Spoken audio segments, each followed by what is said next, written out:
Thanks for tuning in. Let me know where you're watching from in the comments below. I was standing by the tall windows in my lakeside home, watching the September sun dip low over Lake Washington.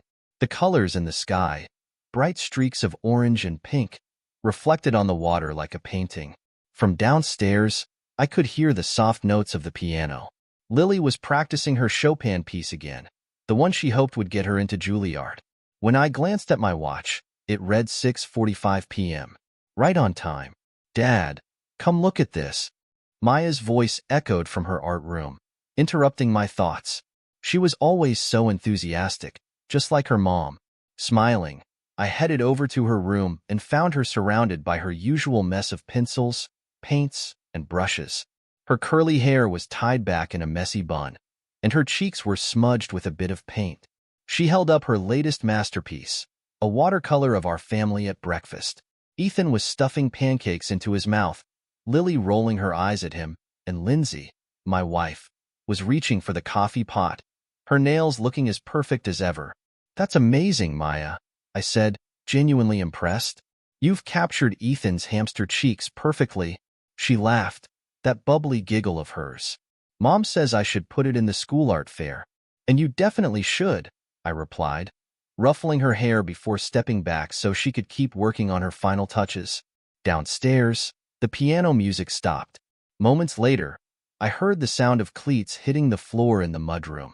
Dad, Ethan called out. You're still coming to practice tonight, right? Coach Matthews wants to run through the new plays. I glanced at my phone. There were a few emails waiting for me, marked urgent, of course, but I ignored them. Work could wait. Wouldn't miss it, champ. I called back. I'd learned something important over the years. Moments like these, whether they were soccer practices, art fairs, or piano recitals, were what really mattered. In the kitchen, Lindsay was arranging flowers in a crystal vase. Even in a casual sweater and yoga pants, she moved with a grace that came naturally to her. She still carried herself like the model she'd once been.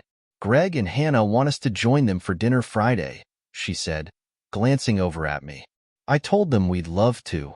Sounds great, I replied, wrapping my arms around her from behind. Her familiar perfume, citrusy with a hint of something floral, always grounded me. But don't you have that client meeting in London next week? Oh, that's not until Thursday, she said, her hands pausing briefly as she adjusted the flowers. I'll be back by Sunday night. This Ashworth project is too important to miss. Mom, Lily called from the living room. Did you call about the pianist for the charity gala? Mrs. Hayes said they still haven't locked anyone down. Lindsay sighed, stepping out of my embrace. I'll handle it tomorrow, darling, she replied, heading off to adjust a framed family photo on the wall. It was from last Christmas. All of us dressed in matching white and burgundy outfits. Caleb, don't forget, she added. We need to pick up your new tux for the museum event. The evening unfolded in its usual way after that. Ethan grabbed his gear, Lily returned to her piano, and Maya eventually came downstairs with paint-stained fingers. I watched them all, feeling proud of the life Lindsay and I had built. The lakeside house, the private schools, the trips to Europe.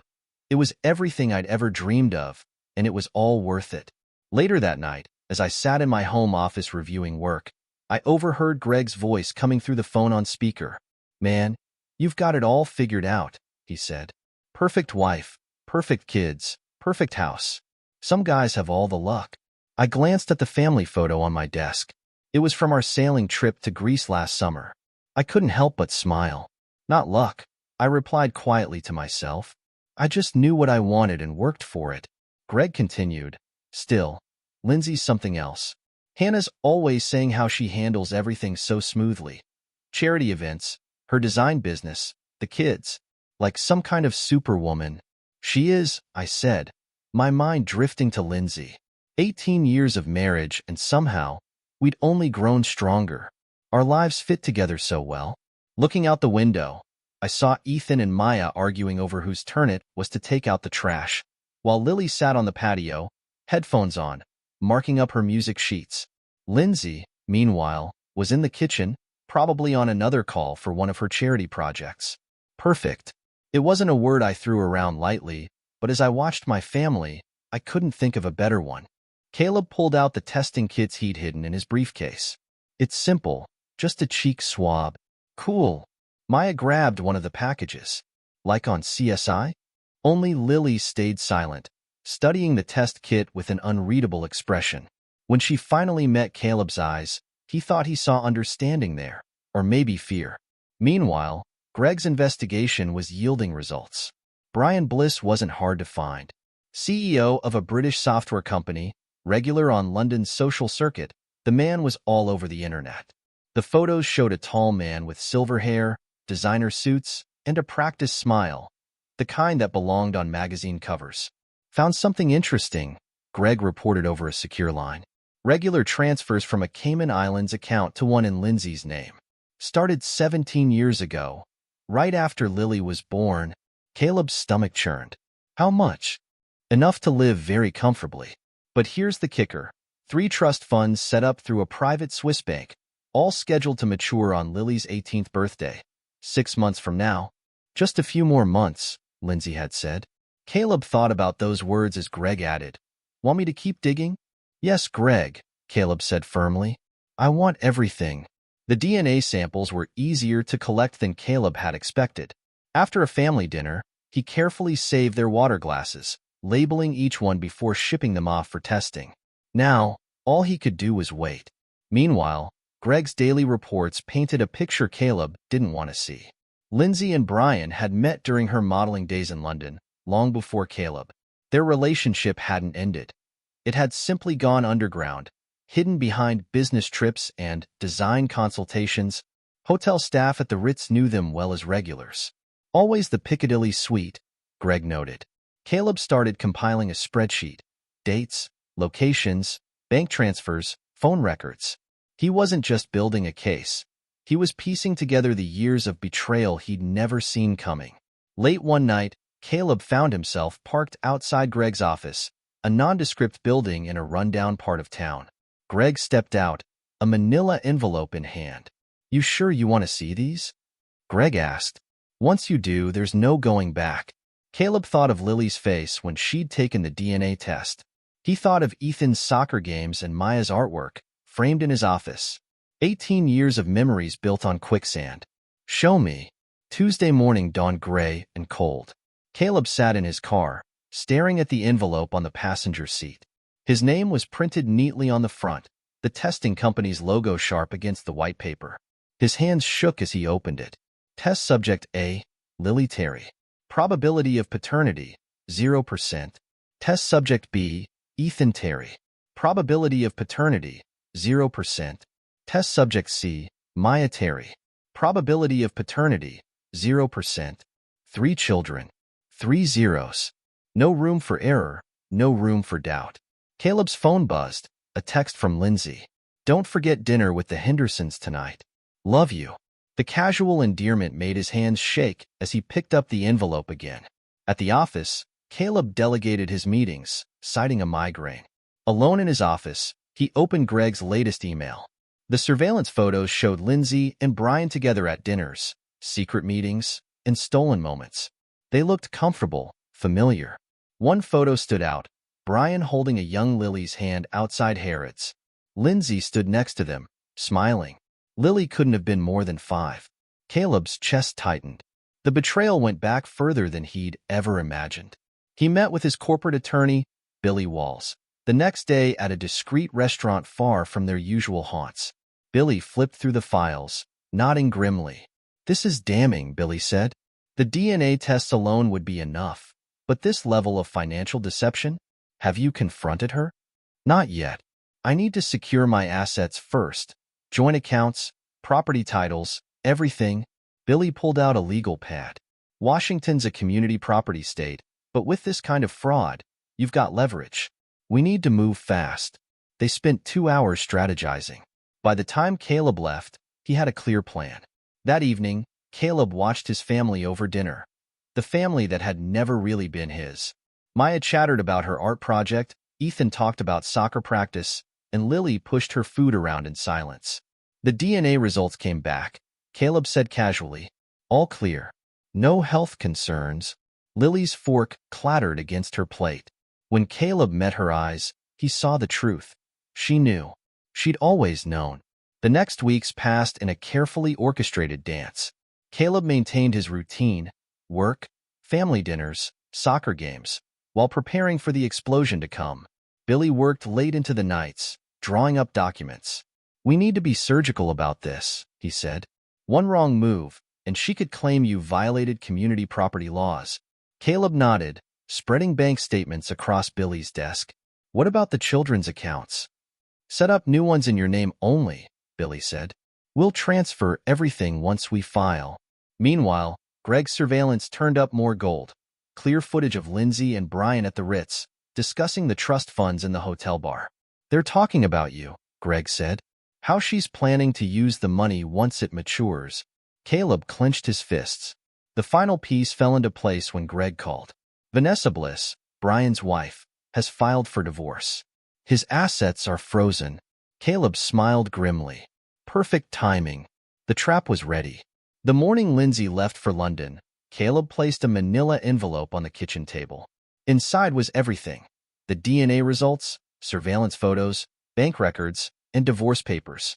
Next to it was a USB drive with video evidence. His note was brief. "Your lover's wife found out. His assets are frozen. Mine are secured. Good luck." He walked out without looking back. The security cameras captured it all. Lindsay returned mid-morning, saw the envelope, and froze. Her hands trembled as she opened it, scattering papers across the marble countertop. She called Brian repeatedly, but every call went straight to voicemail. When the kids got home, Lily confronted her first. "You knew?" Lindsay accused, her voice breaking. "You told him." Lily stood tall, her voice calm. "I didn't have to. He figured it out." By the time Caleb returned that evening, the house was silent. Lindsay was in their bedroom, throwing clothes into a suitcase. "How dare you?" she spat. "After everything I've done for this family?" "Family?" Caleb's voice was ice. "The children aren't mine, Lindsay. 18 years of lies. Did you ever love me?" "Love?" She laughed bitterly. "Love doesn't pay for private schools and lake houses. Brian promised us everything." Caleb straightened his tie. "How's that working out for you?"